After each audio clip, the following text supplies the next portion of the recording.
Dito na kami sa hotel, guys. Ayan. Buti na lang ready na yung or actually yung talagang room namin hindi pa ready.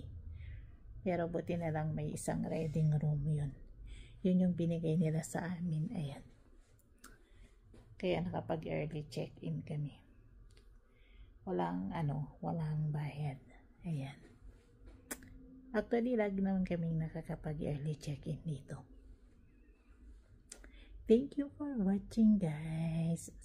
Abangan nyo na lang sa next video ko yung tour, hotel tour. Ayan.